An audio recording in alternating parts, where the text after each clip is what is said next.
promises. On the other hand, the word fathers was translated from the Greek word pater, P-A-T-E-R, which implies progenitor and indicates fondness. It's a Aramaic transliteration, which means Abba.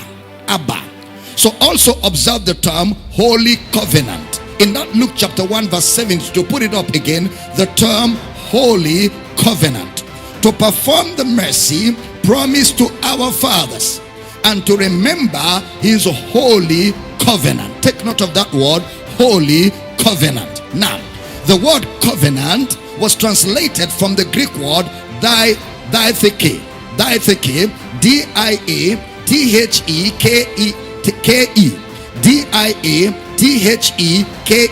which implies agreement. It is another word used for a testament. It was from the Hebrew word berit, B-E-R-I-Y-T-H, found in Genesis chapter 6 verse 18. Genesis chapter 6 verse number 18. But with thee will I establish my covenant, and thou shalt come into the ark, thou and thy sons, and thy wife, and thy sons' wives with thee. You will see the use of that word again, covenant, in Genesis chapter 9 verse 9. Genesis chapter 9 verse 9. And I, behold, I establish my covenant with you and with your seed after you. You will see the use of that word again, covenant, in Leviticus chapter 26 verse 42. Leviticus 26 verse number 42. Then will I remember my covenant with Jacob, and also my covenant with Isaac, and also my covenant with Abraham will I remember, and I will remember the land. So now it implies an agreement between persons. Many times when the term Holy Covenant and Holy Prophets are used, they are used with synonymous reference to the term Holy Scriptures. Holy Covenant, Holy Prophets, which also is synonymous with Holy Scriptures. Notice the difference. The Holy Covenant is so called because of what it contains. The Holy Covenant is so called because of what it contains. The Holy Prophets are the spokespersons, the authors, while the Holy Scriptures are what were written from what was said, the documentation of that which was spoken, the written word. Now, same phrase Brother Peter used in Acts chapter 3 verse 21. Please pay attention. Acts chapter 3 verse 21 to 25. Whom the heaven must receive until the times of restitution of all things, which God has spoken by the mouth of all his holy prophets since the world began. Next verse. For Moses truly said unto the fathers, a prophet shall the Lord your God raise up unto you of your brethren, like unto me. Him shall you hear in all things whatsoever he shall say unto you. Next verse. And it shall come to pass that every soul which will not hear that prophet shall be destroyed from among the people. Next verse. Yea, and all the prophets from Samuel and those that follow after, as many as have spoken, have likewise foretold of these days. 25.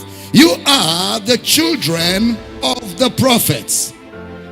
You are the children of the prophets and the children of the covenant. You don't have a covenant. You are the children of the covenant which God made with our fathers, saying unto Abraham, and in thy seed shall all the kindreds of the earth be blessed.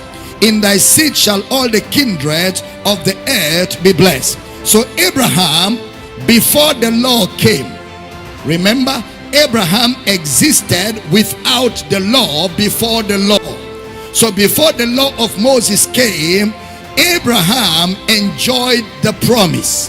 Where was the promise? Genesis chapter 12 verse 2. Genesis chapter 12 verse 2. And remember, in Genesis there was no law of Moses. And I will make of thee a great nation. That's a promise.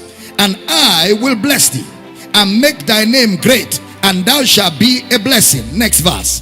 Next verse. And I will bless them that bless thee, and curse him that curseth thee, and in thee shall all families of the earth be blessed. Did you observe that when God was making promise to Abraham, the consistent word he used was I will, I will, I will. Now observe the writer of Hebrews, the way he will explain the New Testament. In the book of Hebrews chapter 8 verse number 10, please pay attention. Hebrews chapter 8 verse 10. For this is the covenant that I will make with the house of Israel after those days, saith the Lord.